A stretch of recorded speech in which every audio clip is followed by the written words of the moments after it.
Fertilizing a spring lawn actually isn't all that complicated. Really, the only thing you need to remember is you're going to be putting fertilizer down on the lawn after it's green, like you see behind me in my lawn, and after it starts growing. That's literally the basics, the only thing that you really need to know. If you're putting fertilizer down on the lawn while it's still dormant or brown in the later parts of winter or even the early parts of spring, then the fertilizer is not going to stimulate the grass to grow. You might get a little bit of nutrient uptake into the earliest growth of the season, but most of the fertilizer is going to be wasted. Most fertilizers that you buy in big box stores contain large proportions of their nitrogen in the form of urea, which is very easily lost to the atmosphere, and ammonium sulfate, a synthetic fertilizer that is water soluble, meaning it can leach through the ground soil out of the root zone of your grass, or it can run off the grass when you get a heavy rain. Many grass types in the southern states of the country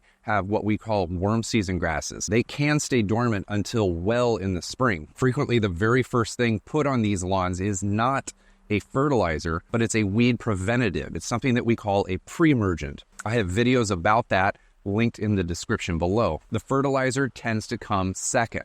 In cool season territories, up north, the colder parts of the country, fertilizer tends to come first because those grass types start greening up and growing before soil temperatures get warm enough for weed prevention. There is one big caveat to everything that I just said, however.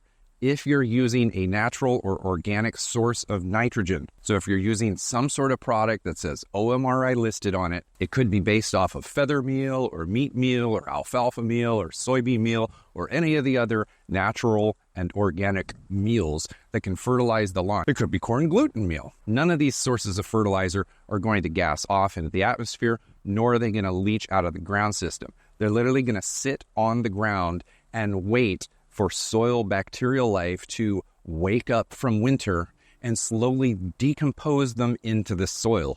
Once that happens, then the nutrients become unbound or plant available, and ultimately your grass will use those nutrients later in the spring once things are actually warm. So if you do want to apply fertilizer a little bit earlier in the season, maybe because of timing, maybe because of your schedule, then a natural and organic product may be a good option for you. I do have my own preferred natural products, which I have linked in the description below. The choice is completely up to you. Most people choose the regular big box store stuff, the urea and the synthetic fertilizers, because it's simply cheaper and it works faster. If you'd actually like to learn a lot about tending to your lawn in the spring, I have a complete spring lawn care guide video right up here in the corner. Make sure to watch that next, or you can see the text, the blog post version of the Spring Lawn Care Guide, which is also linked in the description below.